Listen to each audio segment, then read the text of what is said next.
إن الحمد لله نحمده ونستعينه ونستغفره ونعوذ بالله من شرور أنفسنا ومن سيئات أعمالنا. من يهده الله فلا مضل له ومن يضلل فلا هادي له، وأشهد أن لا إله إلا الله وحده لا شريك له، وأشهد أن محمدا عبده ورسوله. يا أيها الذين آمنوا اتقوا الله حق تقاته ولا تموتن إلا وأنتم مسلمون. يا أيها الناس اتقوا ربكم الذي خلقكم من نفس واحدة وخلق منها زوجها وبث منهما رجالا كثيرا ونساء، واتقوا الله الذي تساءلون به والأرحام إن الله كان عليكم رقيبا. يا أيها الذين آمنوا اتقوا الله وقولوا قولا سديدا يصلح لكم أعمالكم ويغفر لكم ذنوبكم، ومن يطع الله ورسوله فقد فاز فوزا عظيما. أما بعد، فإن أصدق الحديث كتاب الله، وأحسن الهدي هدي محمد صلى الله عليه وسلم، وشر الأمور محدثاتها، وكل محدثة بدعة، وكل بدعة ضلالة، وكل ضلالة في النار۔ محترم و مکرم حاضرین، گزشتہ کل کے درس میں سورۃ الکہف کی منتخب آیات کی تفسیر ہم سن چکے تھے۔ آج کے درس میں انشاءاللہ اس کے بعد کی جو صورتیں ہیں ان کی منتخب آیتوں کی تفسیر آپ کے سامنے پیش کی جائے گی۔ اللہ رب العالمین سے دعا ہے کہ اللہ رب العالمین ہمیں سننے اور اس پر عمل کرنے کی بھی توفیق عطا فرمائیں۔ اس سورے کی اس کے بعد کی جو سورہ ہے سورہ مریم۔ سورہ مریم کی شروعات اللہ رب العالمین نے دو عظیم واقعات سے کی ہے، اور ان دونوں واقعات کے اندر اللہ رب العالمین کی قدرت کی بہت بڑی دلیل موجود ہے۔ یہ دو واقعات ہیں یحییٰ علیہ السلام اور عیسیٰ علیہ السلام کی پیدائش کا واقعہ۔ اللہ رب العالمین نے سب سے پہلے یحییٰ علیہ السلام کی پیدائش کا واقعہ بیان کرتے ہوئے فرمایا کہ یا زکریا انا نبشرک بغلام اسمه یحییٰ لم نجعل له من قبل سمیا قال رب انا يكون لي غلام وكانت امرأتي عاقرا وقد بلغت من الكبر عتيا قال كذلك قال ربك هو علي هين وقد خلقتك من قبل ولم تك شيئا۔ سب سے پہلے اللہ رب العالمین نے یحییٰ علیہ السلام کی پیدائش کا واقعہ بیان کیا کہ جب ہم نے زکریا علیہ السلام کو یحییٰ کی پیدائش کی خوشخبری سنائی کہ ہم آپ کو ایک بچے کی پیدائش کی خوشخبری سناتے ہیں جس کا نام یحییٰ ہوگا، اور یہ نام آج سے پہلے کسی کا نہیں رکھا گیا ہے۔ تو زکریا علیہ السلام نے کہا کہ اللہ رب العالمین اس عمر میں کہاں سے میرے یہاں بچہ ہو سکتا ہے؟ میں بوڑھا ہو چکا ہوں، میری بیوی بانجھ ہے، اس بڑھاپے کی عمر میں کہاں سے بچہ ہونے کی کوئی امید ہے؟ ایسا تو دیکھا نہیں جاتا دنیا کے اندر کہ کوئی بڑھاپے کی عمر کو پہنچ چکا ہو اور اس عمر میں اس کے یہاں اولاد کی پیدائش ہوتی ہو۔ تو اللہ رب العالمین نے کیا کہا؟ ہوا علی ہین، یہ میرے لیے انتہائی آسان ہے۔ وَقَدْ خَلَقْتُكَ مِن قَبْلُ وَلَمْ تَكُ شَيْئًا، اور اس سے پہلے ہم آپ کو پیدا کر چکے ہیں حالانکہ آپ کا کوئی وجود نہیں تھا۔ تو جو اللہ رب العالمین ایک انسان کو عدم سے وجود بخش سکتا ہے تو وہ اس بات پر بھی قادر ہے کہ ایک بوڑھے شخص کو اور ایسی بیوی جو لوگوں کی نظر میں بانجھ ہو اسے بھی اولاد کی نعمت عطا کر سکتا ہے۔ دوسری دلیل اللہ رب العالمین نے عیسیٰ علیہ السلام کی پیدائش کی ذکر کی ہے کہ کیسے ہم نے بلا باپ کے مریم علیہ السلام کے بطن سے عیسیٰ علیہ الصلوۃ والسلام کو دنیا میں لایا. اور پھر یہ واقعہ پورا اللہ رب العالمین نے ذکر کیا. وَاذْكُرْ فِي الْكِتَابِ مَرْيَمْ إِذِ انْتَبَذَتْ مِنْ أَهْلِهَا مَكَانًا شَرْقِيًّا فَاتَّخَذَتْ مِنْ دُونِهِمْ حِجَابًا فَأَرْسَلْنَا إِلَيْهَا رُوحَنَا فَتَمَثَّلَ لَهَا بَشَرًا سَوِيًّا کہ ہم نے فرشتے کو حکم دیا اور یہ فرشتہ مریم علیہ الصلوۃ والسلام کے سامنے انسانی شکل میں جا کر ظاہر ہوا. فوراً مریم علیہ الصلوۃ والسلام جو ایک پاک دامن عورت تھی، ایک پاک دامن خاتون تھی، اپنے سامنے ایک اجنبی مرد کو دیکھ کر گھبرا جاتی ہے اور کیا کہتی ہے؟ قالت انی اعوذ بالرحمن منک ان کنت تقیا قال انما انا رسول ربک لاہب لک غلاما زکیا. جب اپنے سامنے ایک اجنبی مرد کو دیکھتی ہیں تو فوراً کہتی ہے انی اعوذ بالرحمن. اب غور کریں، اس سے پہلے یوسف علیہ الصلوۃ والسلام کا واقعہ، جب زلیخا عزیز مصر کی بیوی نے فحش کام کی طرف دعوت دی، ان کی زبان سے کیا نکلا؟ معاذ اللہ. اور یہاں پر اعوذ بالرحمن. اللہ کے نیک بندے اسی طرح ہوتے ہیں. ایک پاک دامن عورت کبھی بھی خلوت میں، تنہائی میں کسی اجنبی مرد کو برداشت نہیں کر سکتی. اسی طرح کوئی پاک دامن مرد ہو تو کسی عورت کو تنہائی میں برداشت نہیں کر سکتا.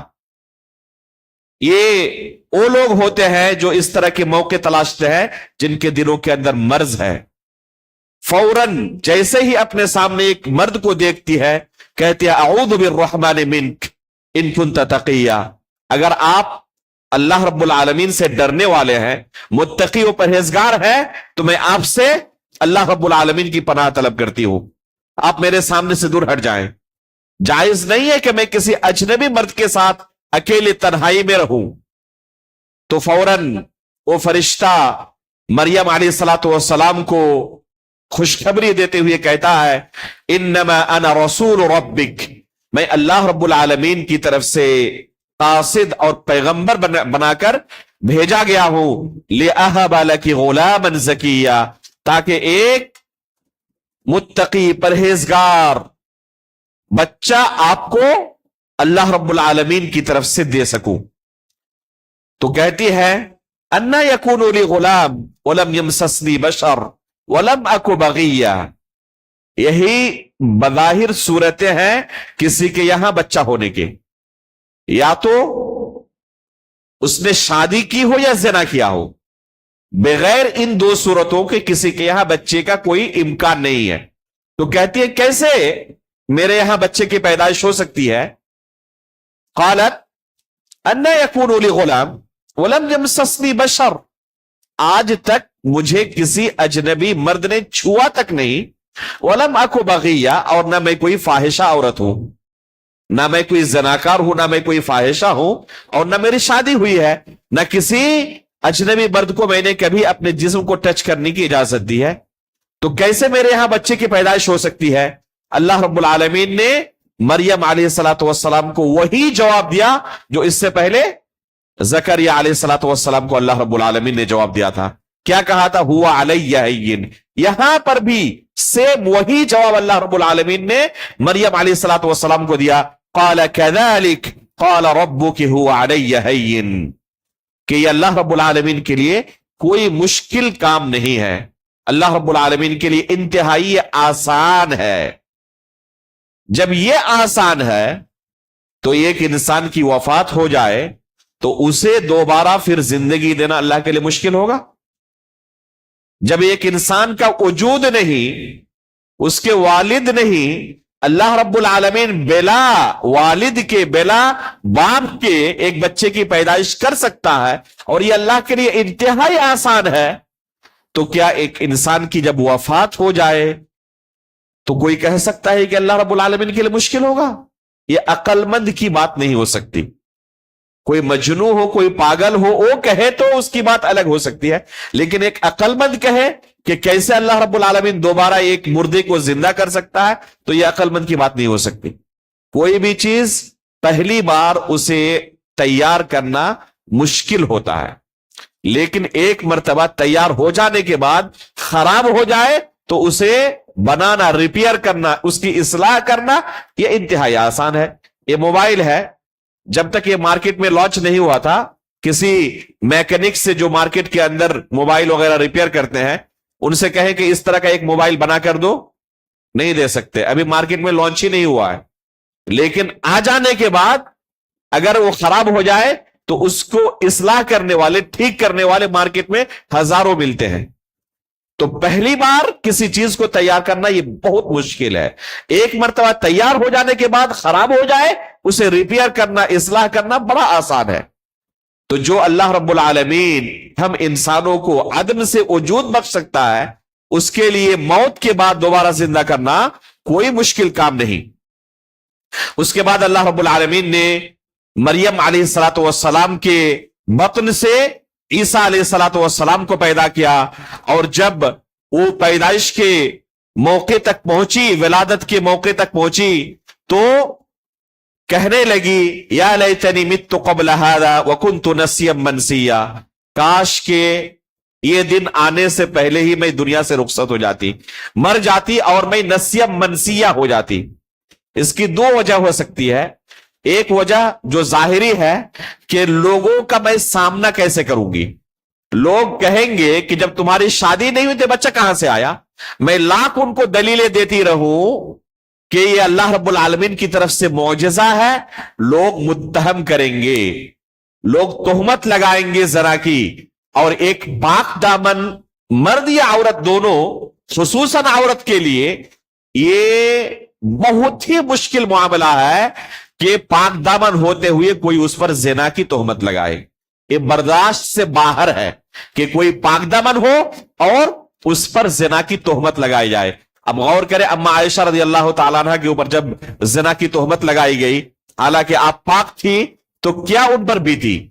یہ نفسیاتی معاملہ ہر خاتون کے ساتھ ہے جو پاک دامن ہے اور اس پر کوئی ایسی جھوٹی تہمت لگائے۔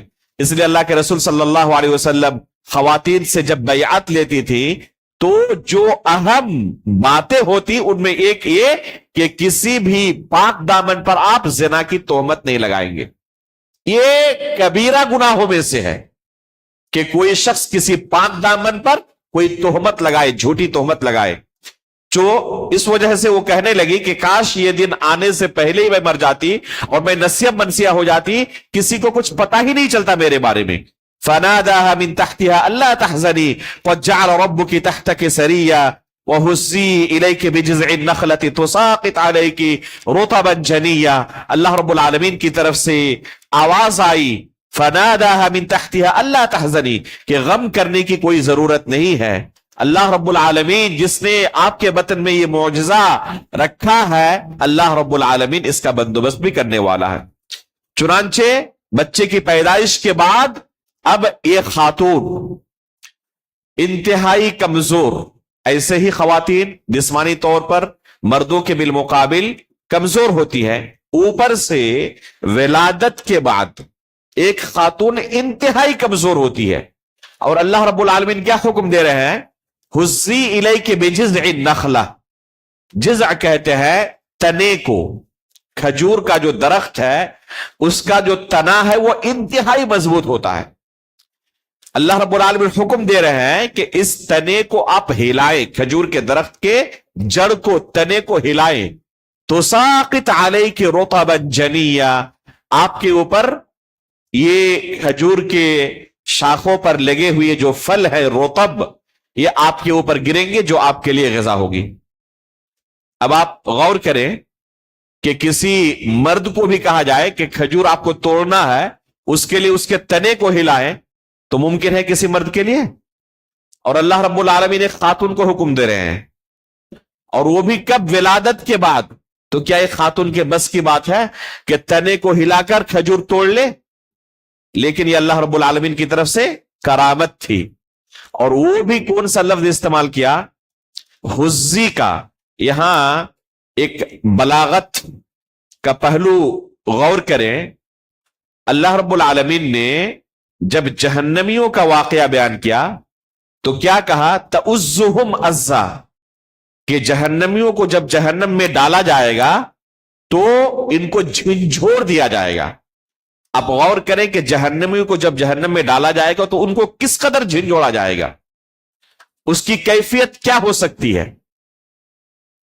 اور یہاں پر اللہ رب العالمین نے اسی لفظ کو استعمال کیا, لیکن حمزے کے ساتھ نہیں, ہا کے ساتھ. وہاں عزا یا عزو ہے اور یہاں حزا یا حزو ہے, اور حمزہ اور ہا یہ دونوں کے دونوں حروف حلقیہ میں سے ہے. آپ قرآن پڑھیں گے, اگر سیکھیں گے, اور ہر ایک مسلمان کو سیکھنا چاہیے, یہ صرف مدرسے کے اندر پڑھنے والے طلبہ کا کام نہیں ہے, ہر مسلمان کو قرآن صحیح صحیح پڑھنا آنا چاہیے. تو قرآن پڑھنے کی جو بنیادی قواعد ہیں کہ کون سا لفظ آپ کہاں سے نکالیں گے, تو حلق سے نکلنے والے کل 6 حروف ہیں, ان میں سے حمزہ بھی ہے, ہا بھی ہے, دونوں کا مخرج قریب قریب ہے, ایک دم حلق کے شروع سے یہ ادا ہوتے ہیں, حمزہ بھی ہا بھی. لیکن حمزے کے اندر جھٹکا ہے, سختی کا پہلو ہے, اور ہا کے اندر آسانی کا پہلو ہے. یہ معنی, یہ جو تلفظ کے اندر دونوں حروف کی کیفیت ہے, معنی کے اندر دیکھیں, یہی عربی زبان کی خوبصورتی ہے. معنی کے اندر کتنا فرق پیدا کرتا ہے یہ تلفظ کی ادائیگی. حزا اور عزا دونوں کا معنی ہلانے کے ہوتا ہے. جب جہنمیوں کی بات آئی تو اللہ رب العالمین نے حمزے کا انتخاب کیا اور تعزہم عزا کہا, لیکن جب مریم علیہ الصلوۃ والسلام کو ہلانے کا حکم دیا تو ہا کا لفظ حرف استعمال کیا, وہ حزی کہا, عزی نہیں کہا, جس کا معنی ہوتا ہے تھپ تھپانے کے. ایک خاتون ممکن نہیں ہے کہ ہلا سکے, اس کو کیا حکم دیا گیا ہے, اس کا صحیح معنی کیا ہوگا کہ آپ صرف تنے کو تھپ تھپائیں, صرف تھپ تھپانے کی وجہ سے آپ کے اوپر یہ رطب گریں گے اور آپ کے لیے غذا ہوگی. رطب کہتے ہیں ایسی کھجور کو جو پک جائے ایک دم ابتدائی مرحلے میں, خصوصاً سعودی عرب کے اندر آپ جائیں گے, وہ بھی مدینے کے اندر, تو رطب دیکھیں گے کہ کس طرح اس کا ذائقہ ہوتا ہے اور کتنا یہ لذیذ ہوتا ہے. یہ انتہائی محبوب صورت ہوتی ہے کھجور کی. کھجور کے بہت سارے مراحل ہوتے ہیں, ان میں سے ایک مرحلہ ہے رطب کا. یہ جو مارکیٹ کے اندر آپ کھجور دیکھتے ہیں, سوکھے کھجور, یہ بہت بعد میں اس طرح بنتے ہیں, اس سے پہلے اس کی شکل رطب کی ہوتی ہے. وہ انتہائی یعنی نرم ہوتا ہے, اس کو آپ اگر یہ کریں ہاتھ سے لے تو اس سے آپ رس نکلیں گے باضابطہ, جس طرح رس گلے سے رس نکلتا ہے نا, اسی طرح اس کھجور سے رس نکلیں گے. یہ اتنا نرم ہوتا ہے. اور مسجد نبوی کے اندر, مسجد حرام کے اندر افطاری میں اسی کا اہتمام کیا جاتا ہے. یہ تھوڑا مہنگا بھی ہوتا ہے اور پیٹ کے لیے کافی مفید ہوتا ہے یہ. تو یہ رطب ہے, عرب والوں کے یہاں کافی مرغوب ہے یہ رطب. یہاں تک کہ حدیث کے اندر آتا ہے کہ اگر پھل درخت پر ہو تو اسے آپ بیچ نہیں سکتے اندازے سے. آپ نے اندازہ لگایا کہ 1 کوئنٹل ہوگا, ہو سکتا ہے کہ اس سے بہت زیادہ ہو جائے, ہو سکتا ہے کم بھی ہو. تو پھل اگر درخت پر لگے ہوئے ہوں تو بیچنا جائز نہیں ہے اندازے سے. جب تک آپ وزن نہ کر لیں تب تک بیچ نہیں سکتے, یہی اصل حکم ہے. لیکن رطب اس سے مستثنا ہے, رطب اس سے مستثنا ہے. شریعت نے ایک خصوصی حکم نازل کیا رطب کے لیے کہ رطب اگر ہے تو اس کو بیچ سکتے ہو, کیونکہ برداشت لوگ نہیں کر پائیں گے, ان کے لیے بڑا مشکل ہو جائے گا, اور اس کو توڑ کر بیچنا اور مشکل ہے, اس سے وہ خراب ہو سکتا ہے. تو رطب کا حکم الگ طور پر شریعت کی طرف سے آیا کہ رطب کو اندازے سے بیچا جا سکتا ہے. تو اس رطب کے بارے میں اللہ رب العالمین نے یہاں تذکرہ کیا ہے. اب ایک چیز آپ بتائیں کہ عیسیٰ علیہ الصلوۃ والسلام کی پیدائش ہوئی ہے, ابھی پیدائش کے بعد اللہ رب العالمین حکم دے رہے ہیں کہ آپ کھجور کے تنے کو تھپ تھپائیں, اوپر سے رطب گرے گا. تو رطب کس مہینے میں آتا ہے؟ رطب آپ کو ہر مہینے کے اندر نہیں ملے گا, اس کا ایک وقت ہے. مدینے کے اندر آپ کو جولائی مہینے کی 10 تاریخ تک آپ کو رطب مل جاتا ہے.